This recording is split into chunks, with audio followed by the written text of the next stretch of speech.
Hello dear student, स्वागत है आप सभी का शुभम क्लासेस के इस नए वीडियो में। मैं संजीव सर। स्टूडेंट, आज के इस वीडियो में हम आपके चैप्टर नंबर 2 के फाइनल 60 में जो रिमेन पार्ट थे उसको डिस्कस करने वाले हैं। और आज के इस वीडियो में आपके सारे के सारे इंपॉर्टेंट डेरिवेशन ही है जो बोर्ड एग्जाम में मैक्सिमम पूछे जाते हैं।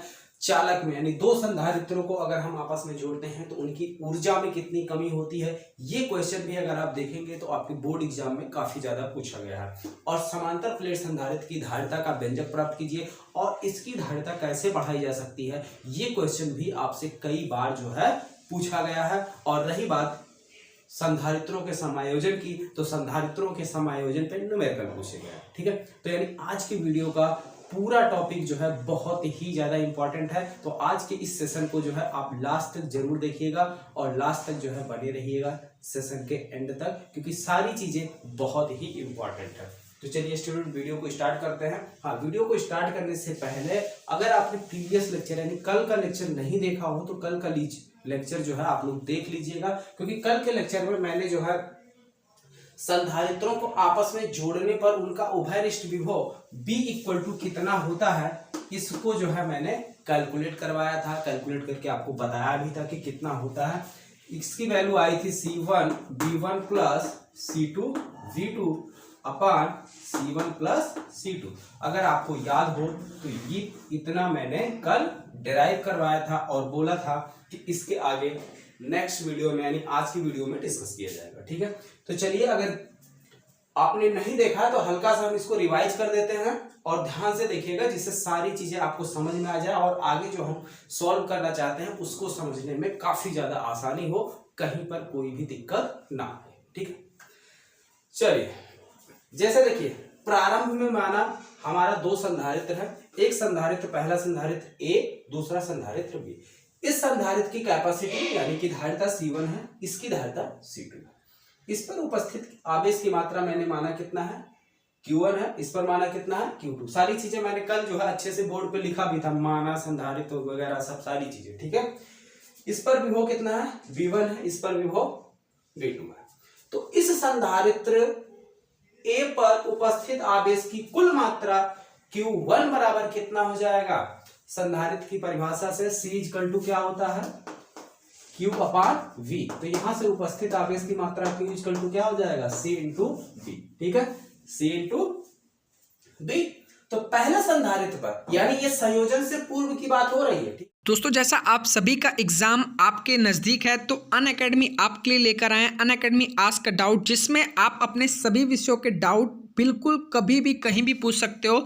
आपको प्ले स्टोर से अनअकैडमी ऐप को डाउनलोड करना है। जैसे ही ऐप को आप डाउनलोड करोगे वहाँ पर आपको जाना है आस्क अ डाउट वाले सेक्शन पर। ठीक है, जैसे ही आस्क अ डाउट वाले सेक्शन पर आप जाओगे तो आपको जिस भी सब्जेक्ट में प्रॉब्लम आ रहा है उस सब्जेक्ट का आपको क्वेश्चन अपने गैलरी में सेव कर लेना है और आपको सेलेक्ट कर लेना है। ठीक है, जैसे ही आप क्वेश्चन को सेलेक्ट कर लोगे फिर आपको एक इंपॉर्टेंट काम करना है कि क्वेश्चन को अच्छे से क्रॉप कर लेना है, जो क्वेश्चन आप पूछ रहे हो। ठीक है, फिर आपको क्रॉप कर आपको सेंड कर देना है। जैसे ही आप सेंड पे क्लिक करोगे आपको विद इन 10 सेकेंड आपको उसका सॉल्यूशन, वीडियो सॉल्यूशन मिलेगा। ठीक है, और आप अपना डाउट तुरंत सॉल्व कर सकते हो। और सबसे मोस्ट इंपॉर्टेंट बात है, आपको एक बार में सिर्फ एक ही डाउट सॉल्व करना है, ये नहीं कि एक साथ कई क्वेश्चन को आप सेंड कर दो। ठीक है, और अगर आप 10 डाउट पूछ लेते हो तो आपको अभी 10 मार्च तक आपको 15 दिन का अनअकैडमी सब्सक्रिप्शन बिल्कुल फ्री में मिलेगा। ठीक है, तो आपको इस सब्सक्रिप्शन से बहुत फायदा होने वाला है। आपको यहाँ पर नोट्स, रिवीजन बैचेस, आपको लाइव क्लास, आपके टोटल जो भी डाउट आप पूछ सकते हो। तो ऐसा मौका आपको नहीं मिलेगा। आप अपने 10 डाउट पूछो। अभी मैं स्क्रीन पर आपको क्वेश्चन दिखा रहा हूँ, इस क्वेश्चन को आप पूछ कर मुझे बताओ कि इसका आंसर सही आया नहीं आया। आप कमेंट बॉक्स में जरूर बताओ। ठीक है, स्टार्ट करते हैं आज की इस वीडियो। ये जो भी घटना हो रही है वो कहाँ हो रही, संयोजन से पूर्व, यानी किसी भी तार से इसको कनेक्ट नहीं किया है। तो ये संयोजन से पूर्व की बात कर रहे हैं, संयोजन से। ठीक है, तो संयोजन से पूर्व संधारित्र A पर कुल आवेश की मात्रा Q1 बराबर कितना हो जाएगा, C1 B1 उस फार्मूले के अकॉर्डिंग। ठीक है, इस पर उपस्थित आवेश की कुल मात्रा कितना हो जाएगा, Q2 बराबर C2 V2। ठीक है, दोनों का मिलाकर कुल आवेश कैपिटल Q बराबर कितना, Q1 प्लस Q2। दोनों को जोड़ो, C1 B1 plus C2 V2। यहां तक कोई समस्या नहीं है ना, कोई परेशानी नहीं किसी को। तो आगे देखो, अब संयोजन के बाद क्या होता है, ये संयोजन से पूर्व है। संयोजन के बाद क्या मैंने आपको बताया था, संयोजन के बाद की घटना देखिए। तो अगर हम इन दोनों संधारित्र को आपस में क्या करते हैं, एक तार के द्वारा कनेक्ट कर देते हैं। तो जब तार के द्वारा कनेक्ट करते हैं तो संधारित्रों पर आवेश का स्थानांतरण शुरू हो जाता है, यानी आवेश का स्थानांतरण शुरू तब होता है जब और ये स्थानांतरण तब तक होता है जब तक दोनों का विभव बराबर ना हो जाए। तो इसका विभव पहले कितना था, V1 था, इसका विभव पहले V2 था। तो यानी जाहिर सी बात है, अगर आवेश यहां से यहां ट्रांसफर हो रहे हैं या यहां से यहां ट्रांसफर हो रहे हैं तो V1 और V2 का मान बराबर नहीं था, कोई ना कोई एक कम ज्यादा था, तभी आवेश का ट्रांसफर हुआ। और आवेश का ट्रांसफर तब तक होगा, यानी आवेश का स्थानांतरण तब तक होगा जब तक दोनों का विभव बराबर नहीं हो जाता। ठीक है, अरे भाई आप सिंपली क्या करो, दो बर्तन ले लो या दो डिब्बे ले लो, ठीक है, और दोनों डिब्बों में क्या करो, बराबर ऊंचाई पर जो है होल करके पाइप द्वारा दोनों को कनेक्ट कर दो। ठीक है, और एक में पानी कम भरो, ठीक है, और एक में पानी जो है ज्यादा भरो, और उसके बाद बीच से पाइप का रास्ता क्या करो, खोल दो। तो जिसमें आप पानी ज्यादा भरोगे उसमें से पानी कम वाले में ट्रांसफर होगा। और कब तक ये प्रक्रिया चलेगी, जब तक दोनों में बराबर ना हो जाए, जब तक दोनों में बराबर ना हो जाए। या ऐसा नहीं है कि दो बर्तनों में अगर हम बराबर पानी भरे हुए हैं और दोनों एक दूसरे से क्या है, इंटरकनेक्टेड है, आपस में कनेक्ट है एक दूसरे से, ठीक है, और किसी एक टंकी का अगर हम पानी खाली करने की कोशिश करें तो ऐसा नहीं है कि पहले वो टंकी खाली हो जाए, पहले एक टंकी खाली हो सकती है। कब, जब इस रास्ते को यानी जो कनेक्शन हमने दिया उसको ब्लॉक कर दें, तब एक टंकी का हम खाली कर सकते हैं। लेकिन अगर आपका ये जो कनेक्शन है वो ओपन है, यानी जो पाइप है वो ऑन है, तो अगर आप एक टंकी का पानी खर्च करेंगे तो बराबर मात्रा में दोनों खर्च होगा, उतनी ही मात्रा में दोनों खर्च होगा। तो वही सिंपल सा लॉजिक यहाँ पर भी काम कर रहा है। तो मान लेते हैं इसका उभयनिष्ठ विभव कितना हो जाता है, V हो जाता है। ठीक है, जब विभव दोनों का बराबर हो जाता है तो आवेश का स्थानांतरण रुक जाता है। तो ऐसे कंडीशन में मान लेते हैं संधारित्र C1 पर आवेश की नई मात्रा Q1 डैश और C2 पर नई आवेश की मात्रा Q2 डैश हो जाती है। ठीक है, तो संधारित्र के बाद संयोजन के बाद संधारित्र A पर उपस्थित आवेश की मात्रा Q1 डैश बराबर क्या हो जाएगा, C इंटू B। तो इसकी धारिता कितनी है, C1 है, और विभव कितना है, V1 है, C1V। दूसरे संधारित्र पर उपस्थित आवेश की मात्रा Q2 डैश बराबर C2V। कुल आवेश कैपिटल Q बराबर Q1 dash plus Q2 dash. यहाँ आप लोग लैंग्वेज लिख लीजिएगा, क्योंकि ऐसे ही जो है बोर्ड एग्जाम में राइट करेंगे तो नंबर थोड़ा सा कट जाएगा। ठीक है, जो लैंग्वेज हम बोल रहे हैं उसको जो है आप लोग राइट कर लीजिएगा। शुभम क्लासेस के ऐप पर देखेंगे नोट्स जो आपको अपडेट कराई गई है ना, वहां पर हमने सारी चीजें बिल्कुल विधिवत A to Z with language right किया हुआ, तो आप लोग वहां से जो है लैंग्वेज ले लीजिएगा।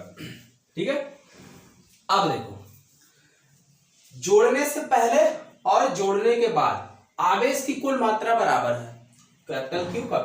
क्यों, क्योंकि यही आवेश इस पर या इसके आवेश इस पर ट्रांसफर हो रहा है, एक्स्ट्रा बाहर से कोई चार्ज नहीं आ रहा। ठीक है, तो यहां पर आप लिखेंगे आवेश संरक्षण के सिद्धांत से संयोजन से पूर्व आवेश की मात्रा बराबर संयोजन के बाद आवेश की मात्रा। ठीक है, तो लिखेंगे आवेश के संरक्षण सिद्धांत से संयोजन से पूर्व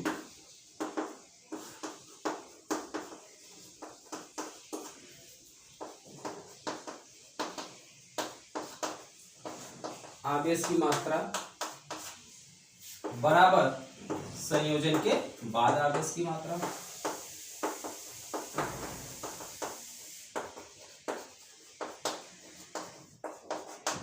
ठीक है, तो संयोजन से पूर्व आवेश की मात्रा कितनी थी, ये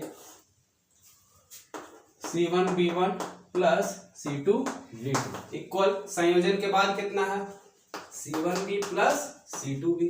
ठीक है, दिख रहा, देखो दोनों में B कॉमन है तो B को हम ले लेते हैं कॉमन, अंदर बचेगा C1 प्लस C2, इधर C1 plus C1V1 plus C2V2। तो उभयनिष्ठ विभव B बराबर कितना हो जाएगा, C1 प्लस C2 से इधर गुणा दूसरी साइड आएगा, भाग हो जाएगा, तो यानी C1V1 plus C2V2 upon C1 plus C2। यही क्या है, उभयनिष्ठ विभव है, जो कि वहां मैंने पहले ही लिख रखा है। ठीक है, तो ये इतना मैंने कल डिराइव करवाया था। ठीक है, चलिए अब इसके आगे देखिए विभव में परिवर्तन कितना हुआ। ठीक है, संयोजन के बाद इसका विभव कितना हो गया, इसका विभव कितना हो गया। अगर हम इसके विभव की बात करें तो इसका विभव पहले कितना था, B1 था ना, तो B1 से B हो गया, तो कितना कम हुआ, तो B1 में से V को घटा लेते हैं, पता चल जाएगा कितना हुआ। ठीक है, यहां B2 था। ठीक है, अब B2 में से V को घटा लेते हैं, लेकिन एक बात का ख्याल रखना, किसी एक को हमें मानना पड़ेगा कि किसी एक संधारित्र का विभव ज्यादा है, क्योंकि भाई जब तक अगर हम विभव इसको ज्यादा मान लेते हैं, इसको कम मान लेते हैं, यानी यहाँ का ट्रांसफर यहाँ गया। ठीक है, तो किसी एक को आप बिल्कुल फ्री हैं, चाहे इसको ज्यादा मानिए या इसको ज्यादा मानिए। ठीक है, तो हम क्या करते हैं, इसी को ज्यादा मान लेते हैं, पहले वाले को। ठीक है, तो चलिए यहां तक हो गया ना, नोट करने की जरूरत तो है नहीं, कल आप लोगों ने कर ही लिया था। क्योंकि देखिए फाइनल 60 का जो वीडियो चल रहा है इस समय, इसमें आप जरा भी लापरवाही मत कीजिए। ये सुनने में नहीं आना चाहिए कि सर क्लास 9 बजे चल रही है तो 9 बजे नींद आने लगती है या कुछ ऐसा होने लगता है, सो गए थे नहीं देख पाए, ऐसा कोई भी एक्सक्यूज, कोई भी बहाना मत करिए। ठीक है, क्योंकि भाई देखिए आपके पेरेंट्स आपसे कभी ये नहीं बोले होंगे कि बेटा आज मुझे नींद आ रही है या मैं जल्दी सो जाऊंगा, आज तुम्हारे कॉलेज की फीस मैं नहीं भरूंगा या आज तुम्हें मैं पॉकेट खर्च नहीं दूंगा, ऐसा तो कभी उन्होंने कहा नहीं है। एक एक रुपए वो आपके लिए जो है जोड़ कर रखे और आपने जब मांगे तब आपको मिलता रहा। तो यही मौका है, कोई भी चीज आप बिल्कुल मिस मत कीजिए। सारी चीज जैसे आपके पेरेंट्स आपके लिए मेहनत कर रहे हैं तो आप भी उनके लिए कुछ ना कुछ करिए। ठीक है, और यही मौका है, अच्छे से अच्छा रिजल्ट ले आइए और उनके चेहरे पर खुशी आपको देखने को मिलेगी। ठीक है, और उनको हमेशा खुश रखिए। चलिए आ जाइए आगे, देखते हैं विभव में परिवर्तन कितना होगा। ठीक है, तो हेडिंग डालिए विभव में परिवर्तन।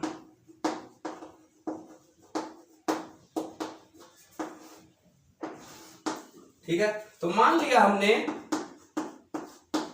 V1 is greater than V2। ठीक है, तो अब संयोजन के बाद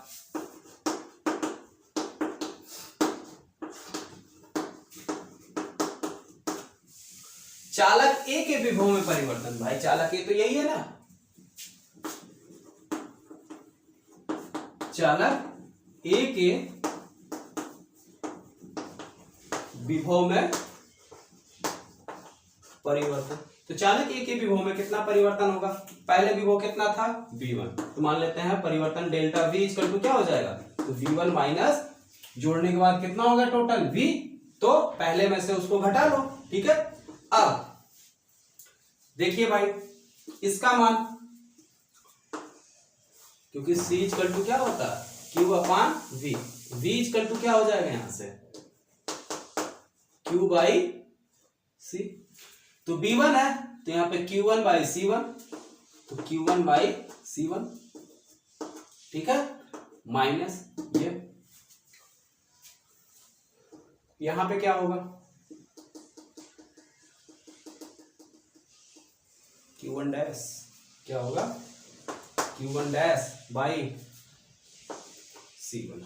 ठीक है, तो देखिए C1 हर दोनों का बराबर है तो अंश आपस में क्या हो जाएंगे, घट जाएंगे, यानी Q1 माइनस Q1 डैश अपान C1। ठीक है, ये इक्वल टू Q1 बराबर क्या हो जाएगा C1 B1, C1 B1, Q1 dash बराबर क्या हो जाएगा माइनस C1 B, और नीचे बटे आपका आ गया क्या C1। ठीक है, इतनी बात समझ में आई। तो डेल्टा V इक्वल टू कितना मिला हमको,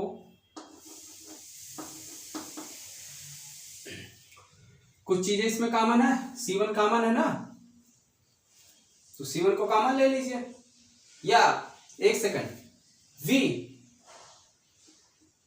उभयनिष्ठ विभव बी, उभयनिष्ठ विभव हमने निकाला था वो फार्मूला लगेगा, ठीक है, सॉरी बी की वैल्यू हमने कैलकुलेट की थी ना, कितना आया था, ये रहा।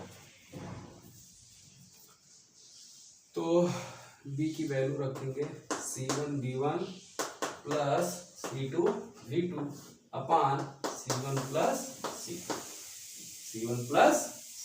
ठीक है, ये इतनी बात समझ में आ गई।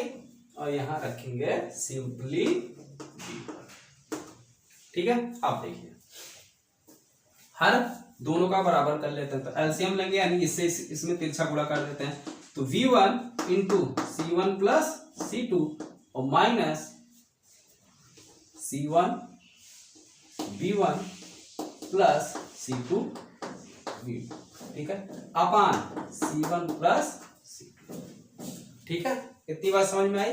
तो डेल्टा V इक्वल टू, ये कौन से चालक का V1 निकाल लें, एक है ना, तो पहले वाला डिफरेंस है तो इसको भी V1 ही लिख लेते हैं, क्योंकि उसके बाद चालक बी का निकालेंगे तो उसको भी अगर आप डेल्टा बी रखेंगे तो दोनों में कंफ्यूजन हो जाएगा कि कौन सा चालक ए का है कौन सा चालक बी का है, तो इसलिए चालक ए का विभव पहले कितना था V1, तो वही डिफरेंस निकाल लेते हैं, डेल्टा V1 यहाँ 1 कर लिया हमने।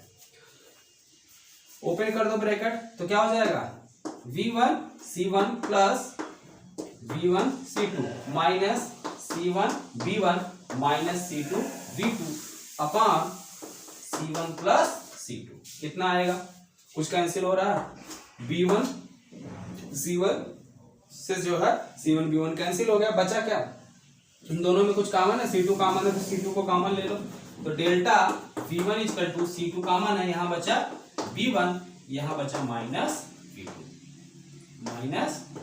अपान C1 प्लस C2, ये आपका होगा समीकरण नंबर 1, यानी चालक ए के विभव में परिवर्तन, ठीक है, चालक ए के विभव में परिवर्तन आ गया। अब हम निकालते हैं चालक बी के विभव में परिवर्तन, तो देखिए भाई चालक बी के विभव में कितना परिवर्तन आता है,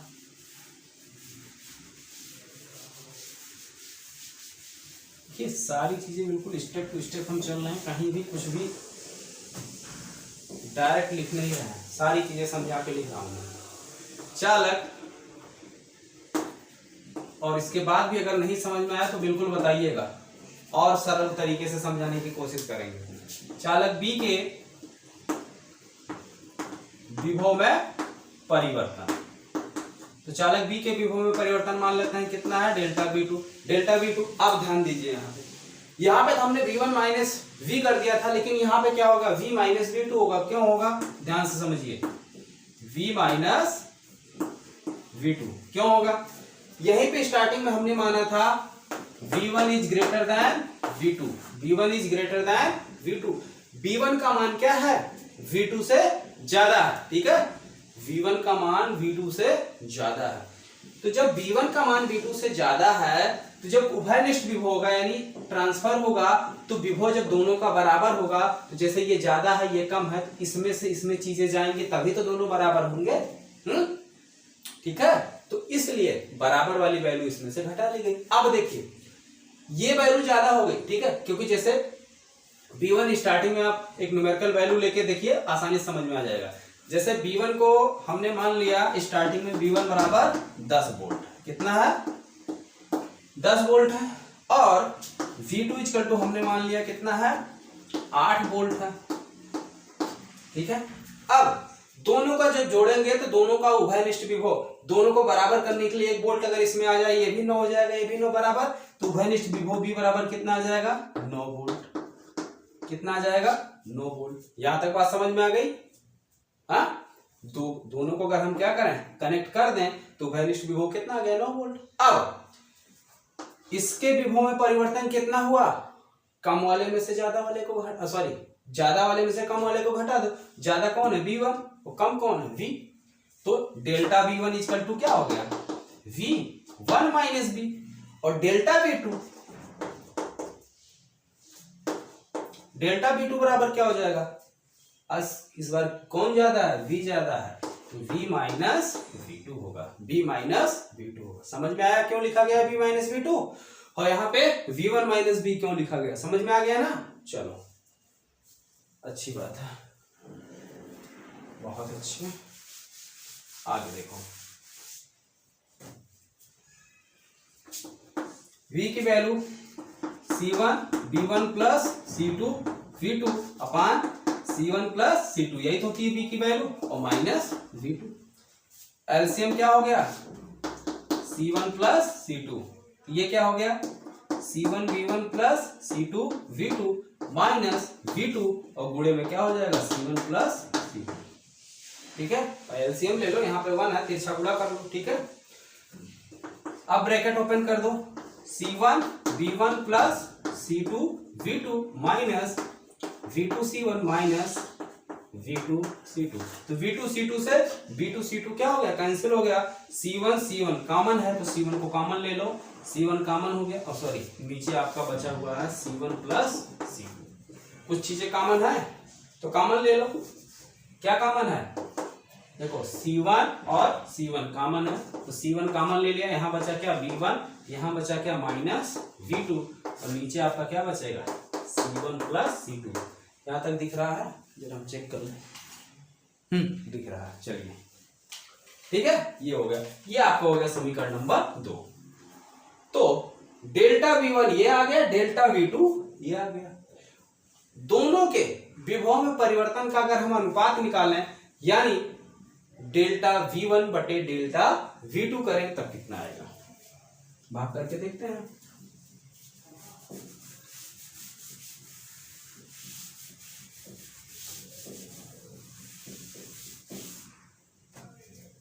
देखिए भाई, डेल्टा V1 अपान डेल्टा V2, तो डेल्टा V1 की value C2 V1 minus V2 अपान C1 प्लस C2 बटे इसकी वैल्यू डेल्टा V2 की C1 V1 माइनस V2 अपान C1 प्लस C2।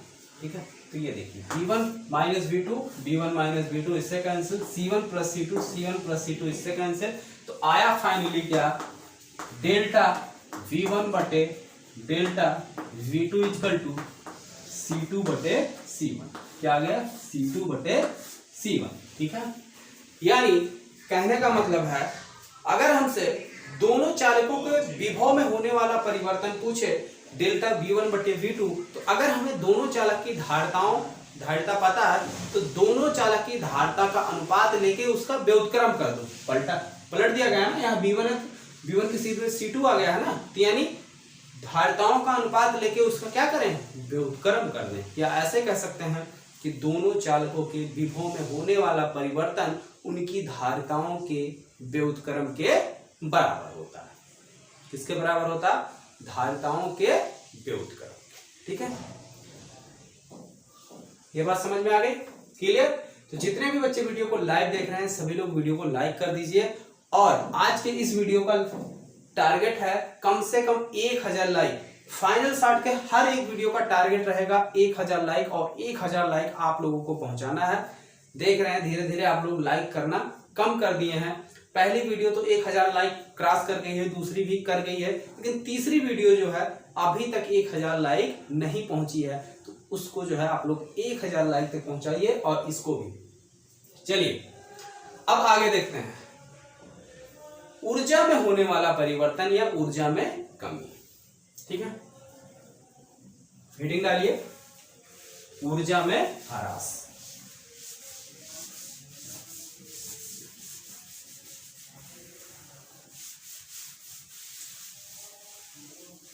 कितना आएगा, अगर किसी को पता हो फार्मूला तो कमेंट बॉक्स में कमेंट करो। ठीक है, और बाकी हम डिराइव तो कर ही रहे हैं, आप ध्यान से देखते जाइए, आपको समझ में आ जाएगा कि कहाँ जो है आपकी गलती थी, या आपने सही किया है या गलत किया। चलिए देखिए,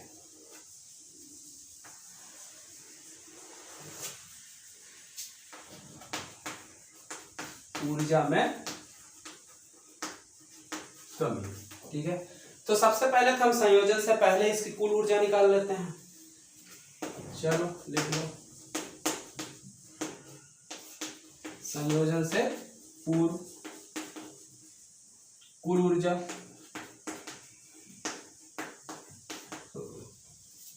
इसकी ऊर्जा टोटल ऊर्जा U बराबर इसकी ऊर्जा हाफ C1 V1 स्क्वायर और प्लस इसकी ऊर्जा हाफ C2 V2 स्क्वायर, क्योंकि संधारित्र की संचित ऊर्जा का फार्मूला पहले ही बता चुके हैं हम। ठीक है, ये हो गया समीकरण नंबर 1।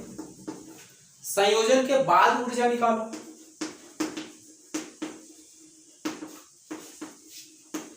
संयोजन के बाद कुल ऊर्जा,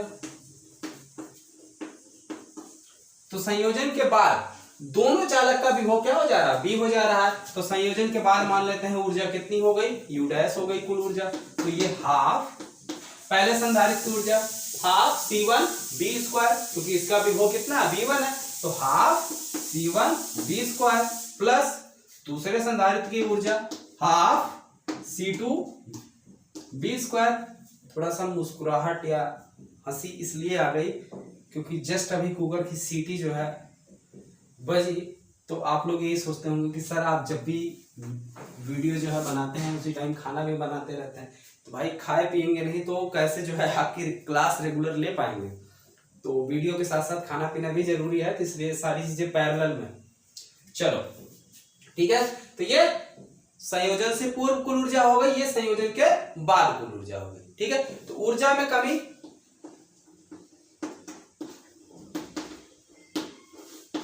डेल्टा यू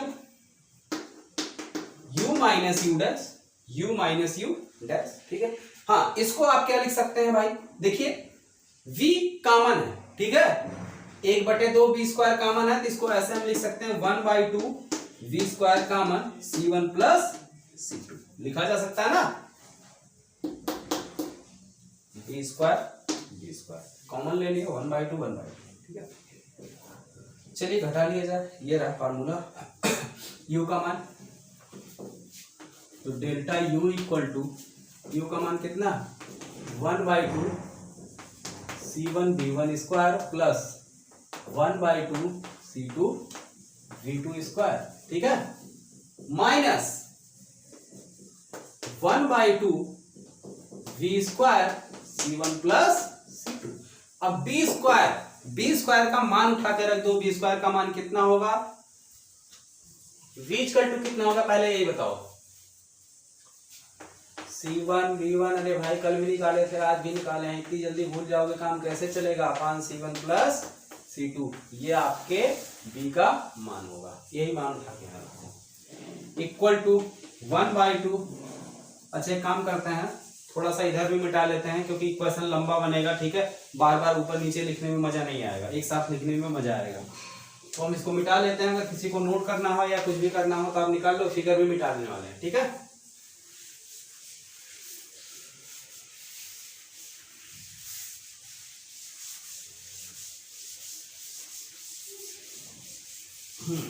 अब मजा आएगा।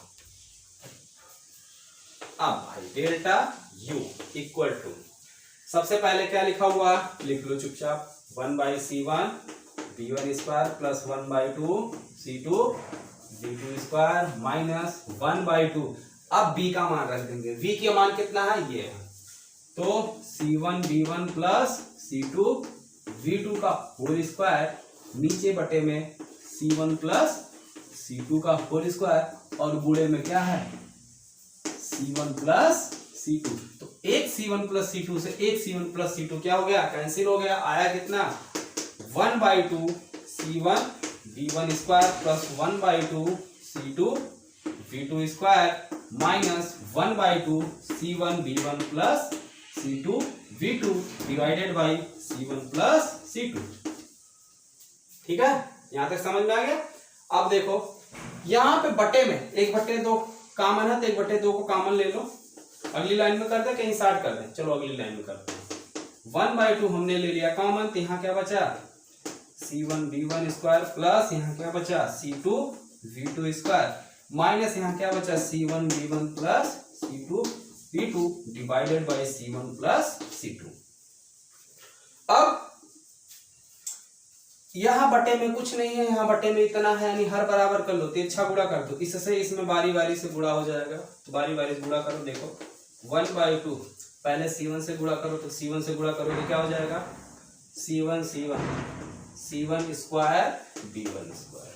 ठीक है, C1 स्क्वायर B1 स्क्वायर अब इससे इसमें गुणा करो plus C1 C2 C1 C2, ठीक है।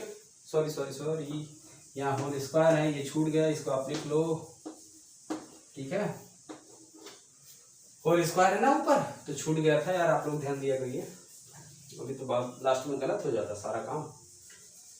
इससे इसमें कर लिए C1 स्क्वायर B1 स्क्वायर। अब इससे इसमें करेंगे C1 C2 B2 स्क्वायर, ठीक है। अब इससे इसमें करेंगे C1 का काम खत्म, C1 से कर लिए, अब करेंगे किससे, C2 से। C2 से इसमें करेंगे तो क्या हो जाएगा, प्लस C1 यहाँ पहले से है, C2 और आ गया, C2 B1 square plus C2 square B2 square, ठीक है। बीच में लगा है माइनस, लगाया हमने चुपचाप माइनस, और इसको खोल दिया A square plus B square के फार्मूले से।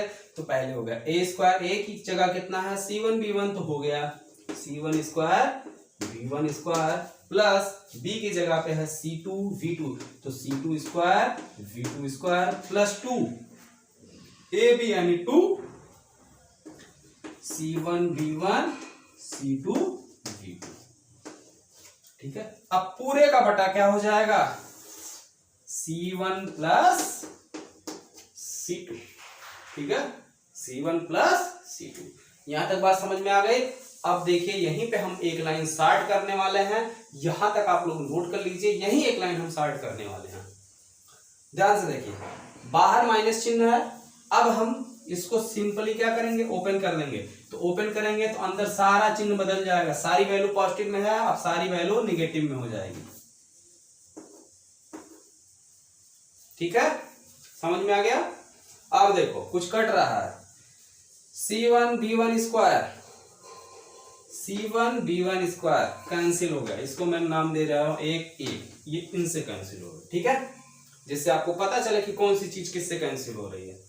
आगे देखिए C2 B2 स्क्वायर, इसको नाम दे देते हैं 2, ये इससे कैंसिल हो गया 2 से, ठीक है। अब बाकी जो चीज बच रहा है चुपचाप उसको ऊपर लिख लो, तो ऊपर थोड़ा सा मिटाते हैं और वहीं पे लिखते हैं।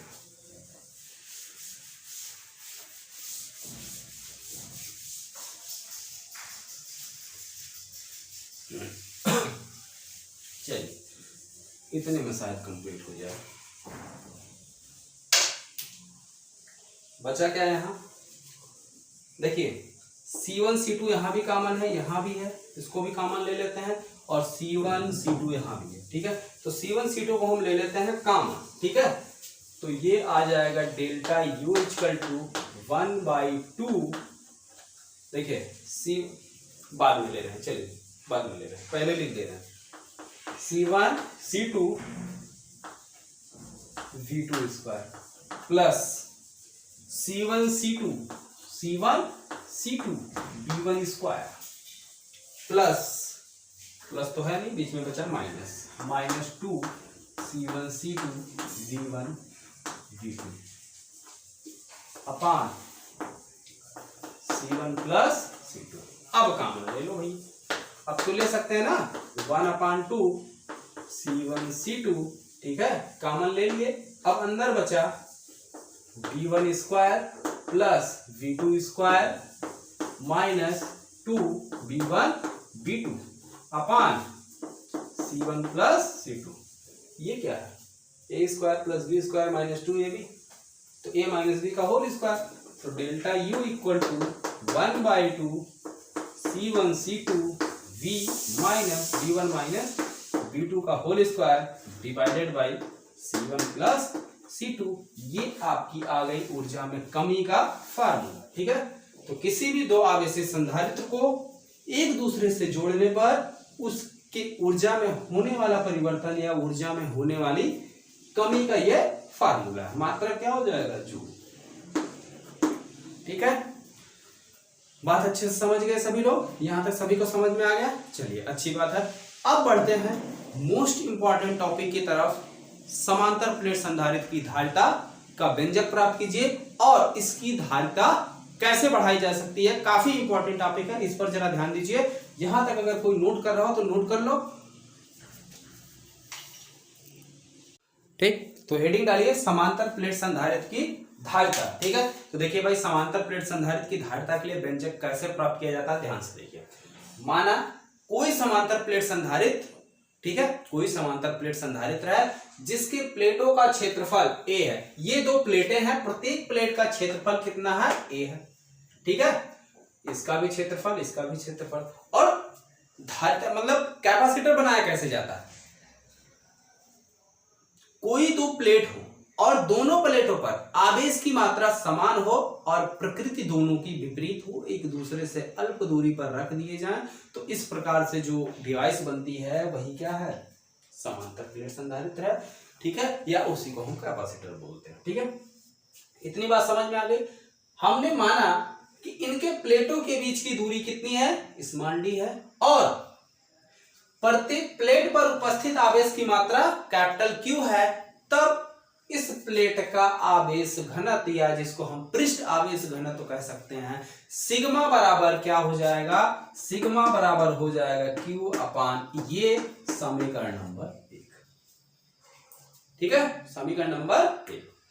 अब थोड़ा सा पीछे जाओ, चैप्टर नंबर 1 में गॉस की प्रमेय की सहायता से समतल यानी कि अनंत विस्तार की समतल चादर के कारण किसी बिंदु पर वैद्युत क्षेत्र की तीव्रता का क्या फार्मूला होता है, आप लोग बताएंगे या हम पहले ही लिखें, पहले आप लोग बताइए उसके बाद हम लिखते हैं। सॉरी घड़ी तो लगाए नहीं, देखेंगे नहीं, चलिए गेस करके 10 सेकंड का टाइम देते हैं। आप लोग जो है कमेंट बॉक्स में कमेंट करके बताइए कि अनंत विस्तार या अनंत लंबाई की समतल चादर के कारण किसी बिंदु पर वैद्युत क्षेत्र की तीव्रता कितनी होती है।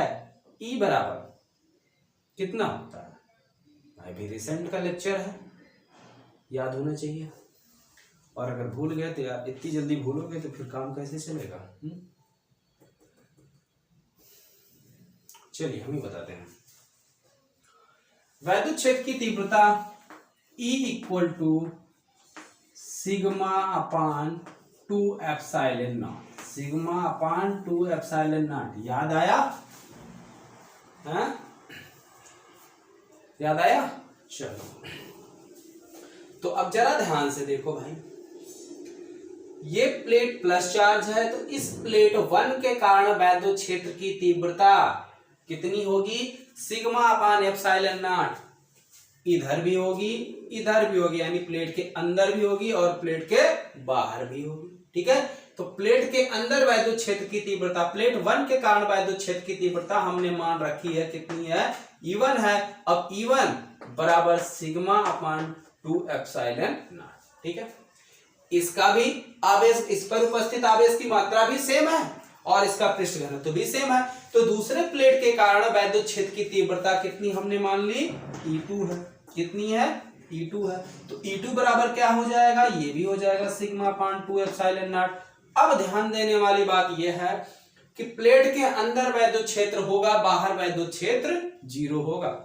कोई हमको बता सकता है कि अंदर क्यों होगा और बाहर क्यों 0 होगा? और अगर नहीं बता सकते हो तो ध्यान से देखो। ठीक है, क्योंकि रीजन जो है बिल्कुल परफेक्ट होना चाहिए, तभी आपको बोर्ड एग्जाम में नंबर सही पूरा मिलेगा। चलो, आपको इतना तो पता होगा, अगर कोई प्लस चार्ज है तो इसके कारण जो वैद्युत क्षेत्र की दिशा होगी ये प्लस चार्ज से बाहर की ओर होगी। ठीक है, अगर यहीं पे आपका कोई माइनस चार्ज है, निगेटिव चार्ज है, तो इसके कारण जो वैद्युत क्षेत्र की दिशा है वो किधर हो जाएगी, माइनस चार्ज की तरफ। यानी E1 की दिशा इस डायरेक्शन में, अंदर की मैं बात कर रहा हूं, प्लेट के अंदर। ठीक है, प्लेट के अंदर वैद्युत क्षेत्र की तीव्रता, प्लेट के अंदर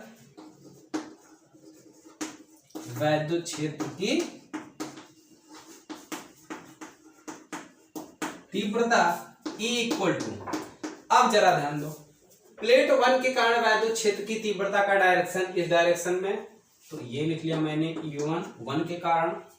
प्लेट 2 के कारण वैद्युत क्षेत्र की तीव्रता का डायरेक्शन भी इसी डायरेक्शन में, क्योंकि माइनस चार्ज है और माइनस चार्ज के कारण वैद्युत क्षेत्र की तीव्रता का डायरेक्शन भी इसी डायरेक्शन में होंगे, तो यानी दोनों सेम डायरेक्शन में है तो जोड़ लिए गए। E1 प्लस E2 बराबर क्या हो जाएगा, E1 का मान दिया हुआ है सिग्मा अपान 2 एप्सिलॉन नॉट, इसकी भी value sigma upon 2 epsilon not, दोनों को हमने जोड़ लिया, हर बराबर है तो सिग्मा सिग्मा मिलकर 2 सिग्मा, 2 से 2 कैंसिल हो गया तो बचा सीधे सीधे क्या, sigma upon epsilon naught.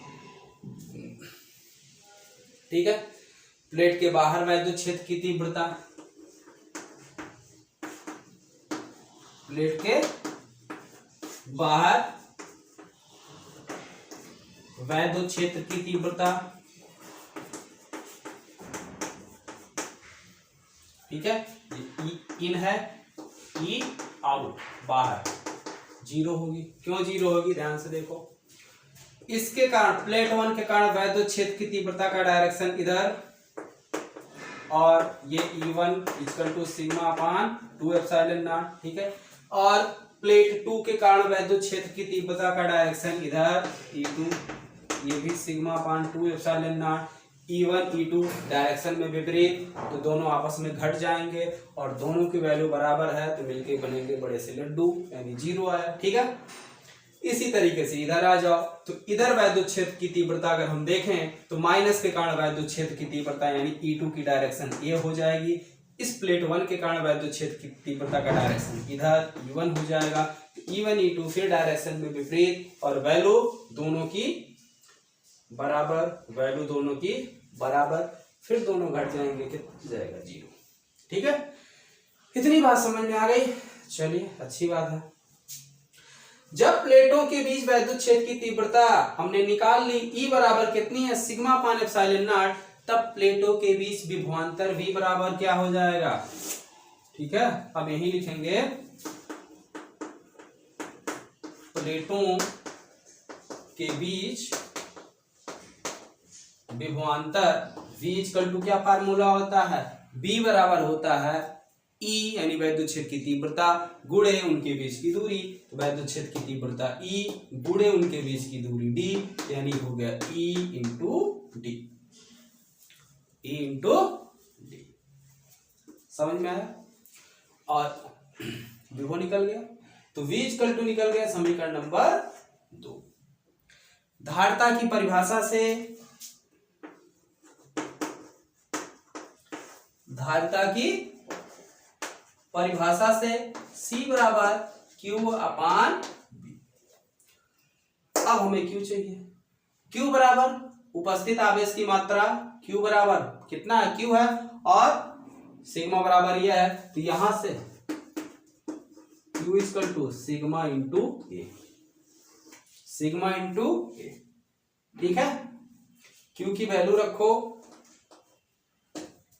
Sigma into A upon V, V की वैल्यू रखो, V की वैल्यू कितनी है, E इंटू डी, और E का मान कितना, sigma upon 2 epsilon naught, sigma upon 2 epsilon naught और गुणे डी।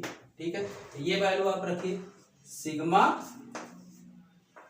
डी बटे, एक मिनट भाई, 2 कहां से आ गया, कितना ना, सिग्मा अपान एप्सिलॉन नॉट, तो sigma upon epsilon naught, sigma upon epsilon not.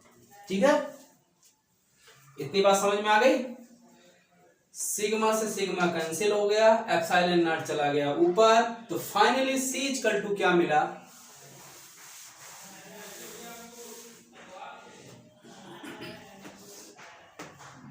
C equal to epsilon naught चला गया ऊपर, epsilon naught A upon D। ठीक है,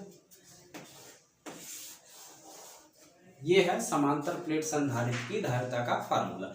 यदि समांतर प्लेट संधारित्र के अंदर कोई K परावैद्युतांक माध्यम भर दिया जाए, ठीक है, कोई परावैद्युतांक माध्यम भर दिया जाए जिसका परावैद्युतांक K हो, तब इसकी धारिता Ck इक्वल टू कितना हो जाएगा, K से गुणा हो जाएगा, K epsilon naught A by D, तब इसकी धारिता K गुना बढ़ जाती है। क्या होती है, K गुना बढ़ जाती है। तो यहां तक हो गया। चलिए अब हम बात करते हैं कि समांतर प्लेट संधारित्र की धारिता हम बढ़ा कैसे सकते हैं।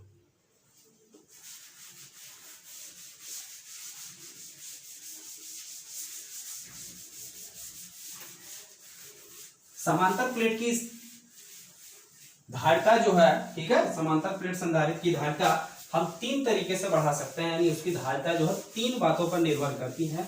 जरा आप लोग बताएंगे वो 3 बातें कौन कौन सी हैं? लिख जाइए जरा कमेंट बॉक्स में, भाई लिखते रहिए। इससे क्या होगा ना कि आपकी जो है चीजें तैयार हो जाएंगी। अगर मान लीजिए आपने गलत भी लिखा तो जैसे ही हम बताएंगे फिर आपका दिमाग तुरंत अरे हो मैंने यहाँ पे गलत लिखा, तो वो चीज आप कभी नहीं भूलेंगे। इसीलिए हम बार बार बोलते हैं ज्यादा से ज्यादा चीजें जैसे ही हम बोले तुरंत जो है जो भी आपके मन में आ रहा हो या जो भी फार्मूला जो कुछ भी पूछे तुरंत बिना किसी डर के राइट कर दे। बहुत ज्यादा क्या होगा, या तो सही होगा या तो गलत होगा, तीसरा कोई ऑप्शन ही नहीं है।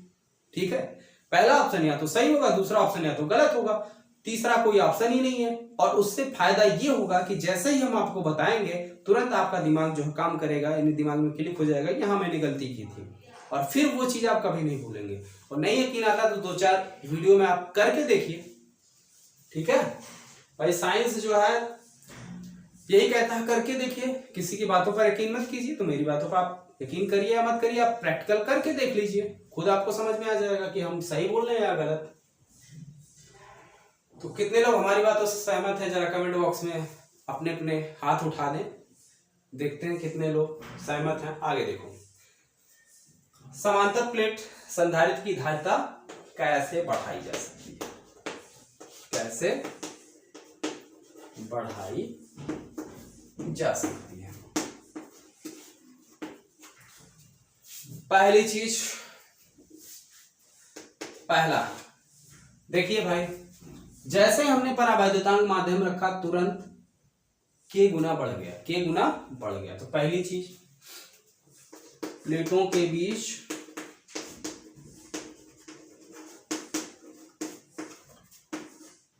परावैद्युतांक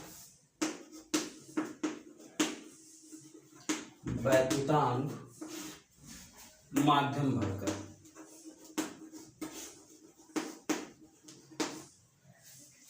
दूसरा, अगर हम प्लेटों का क्षेत्रफल बढ़ा दें, जैसे प्लेटों का क्षेत्रफल मान लो 10 मीटर स्क्वायर है, 10 की जगह 20 कर दें तो C बराबर सीधे कितना 2 गुना बढ़ा कि नहीं बढ़ा? बढ़ गया ना।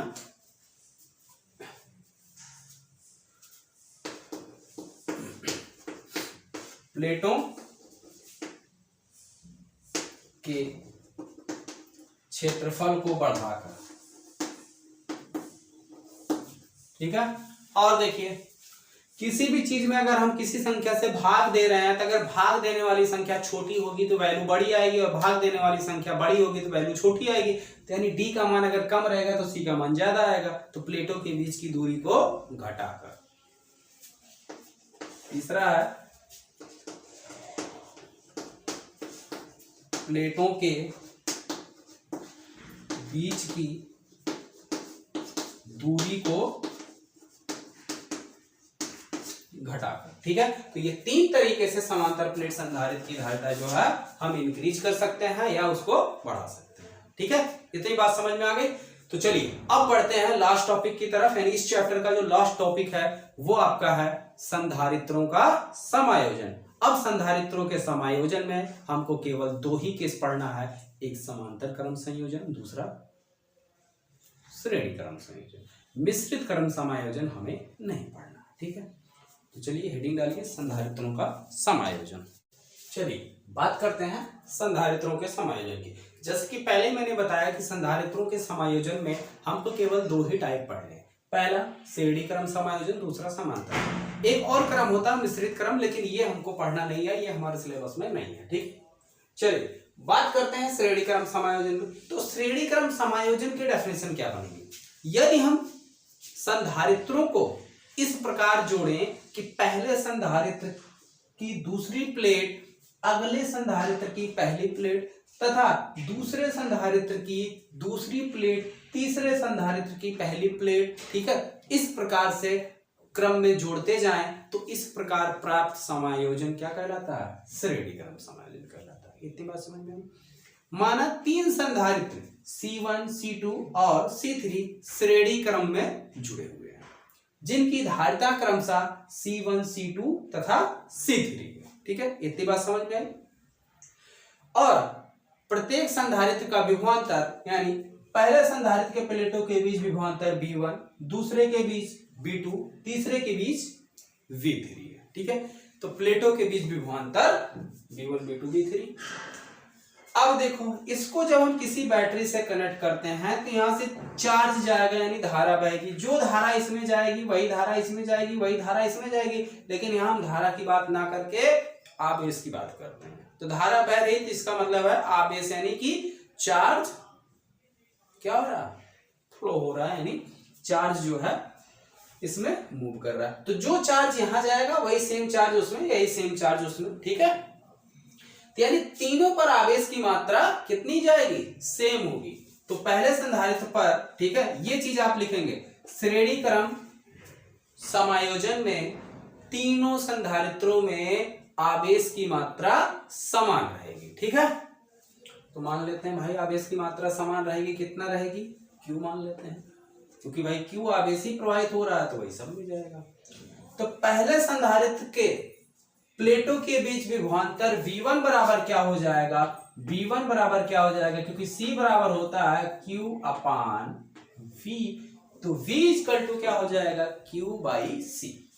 तो पहले पर चार्ज कितना है, चार्ज सब पे सेम है, Q अपान पहले संधारित्र की धारिता कितनी है, C1। तो पहले चालक यानी पहले संधारित्र के प्लेट के बीच का विभवांतर कितना आ गया, V1। दूसरे का V2 equal to Q by C2, तीसरे का V3 equal to Q by C3। ठीक है, कुल विभवांतर जो बैटरी का विभवांतर है उसके बराबर ही तो होगा, यानी कि कुल विभवांतर V equal to V1 plus V2 plus V3। Value, इसकी वैल्यू Q बाई C1, इसकी वैल्यू Q बाई C2, इसकी value Q by C3। Q सब में कॉमन है, कॉमन ले लो, 1 upon C1 plus 1 upon C2 plus 1 upon C3, इधर आपका V। ठीक है, यदि तीनों संधारित्र की तुल्य धारिता, यदि तीनों संधारित्र की या संधारित्रों की तुल्य धारिता C हो, तब C बराबर Q अपान V, C बराबर Q अपान V। तो यहां से V इक्वल टू क्या हो जाएगा, Q by C, V equal to क्या हो जाएगा, Q बाई C। ये बना लो आप समीकरण नंबर 1 और ये बना लो आप समीकरण नंबर 2। ठीक है, सॉरी V इक्वल टू हो गया, V इक्वल टू। ठीक है, समीकरण 1 और 2 से, एक बार 2 से राइट हैंड साइड बराबर है तो लेफ्ट हैंड साइड अपने आप बराबर हो जाएगा, या लेफ्ट हैंड साइड ना, V इक्वल है तो राइट हैंड साइड अपने आप बराबर हो जाएगा, यानी कि Q by C equal to Q 1 upon C1 plus 1 upon C2 plus 1 upon C3। ठीक है, तो Q से Q कैंसिल हो गया, आया क्या, 1 upon C equal to 1 upon C1 plus 1 upon C2 plus 1 upon C3। ये हमारे संधारित्र की तुल्य धारिता का फार्मूला आया, किसमें, श्रेणी क्रम। ठीक है, चलिए अब तुरंत बात करते हैं समांतर क्रम की। समझ में आ गया, बस इतना याद रखना है कि श्रेणी क्रम में आवेश आपका सेम होगा, और अगर हम समांतर क्रम की अभी बात करेंगे उसमें विभवांतर समान होगा। ठीक है,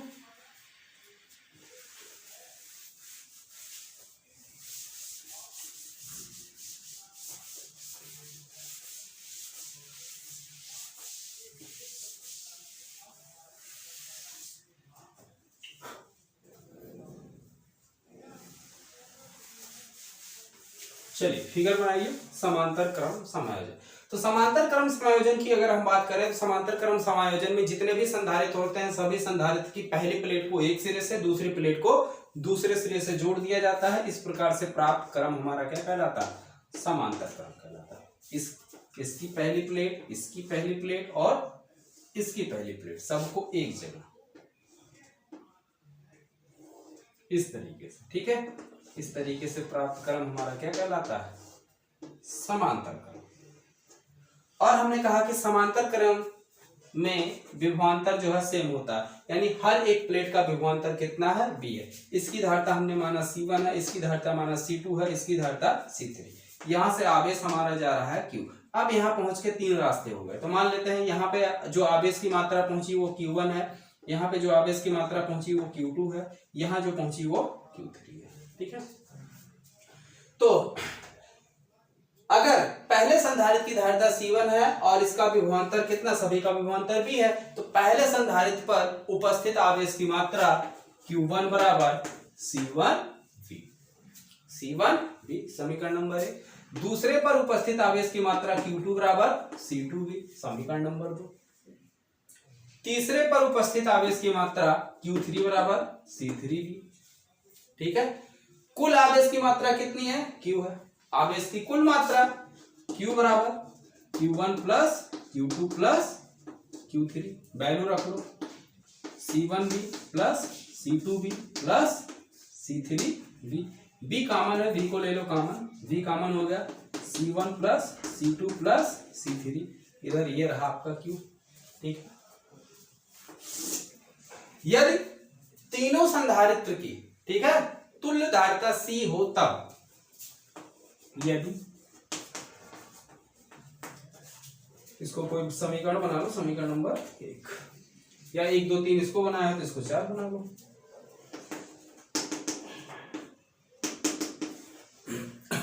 यदि तीनों संधारित्रों की तुल्य धारिता C हो तब C बराबर क्या हो जाएगा? QB, Q इंटू V, समीकरण नंबर 5 कर लो इसको। समीकरण 4 और 5 से, 4 व 5 से, तो 4 व 5 से क्या हो जाएगा? एक सेकंड,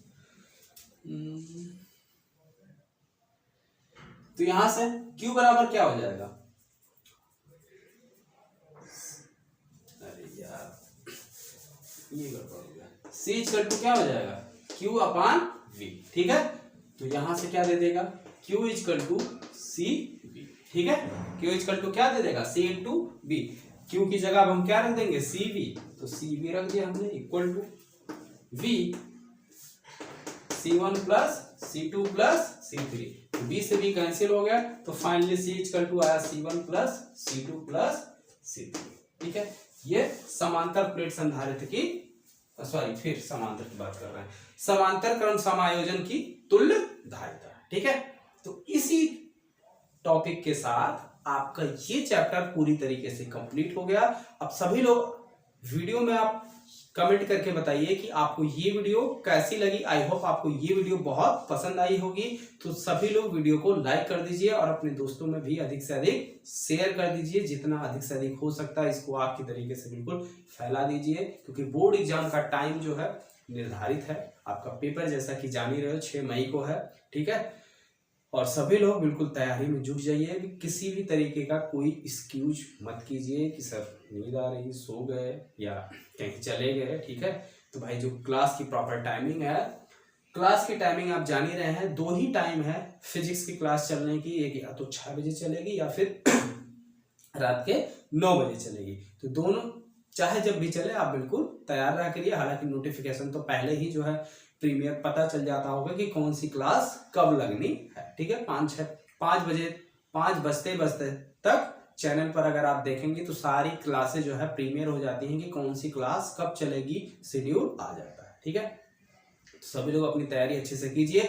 और अगर कहीं पर भी इस चैप्टर में कोई डाउट हो, कोई समस्या हो, तो आप कमेंट बॉक्स में कमेंट करके बताइए। और हाँ, एक और बात, किसी बच्चे ने बोला था कि सर इंपॉर्टेंट न्यूमेरिकल भी करवा दीजिए। अरे भाई देखिए, आपके पार्ट 1 के सारे इंपॉर्टेंट न्यूमेरिकल हम पहले भी करवा चुके हैं, आपको पार्ट 2 के न्यूमेरिकल बचे हुए हैं, ठीक है।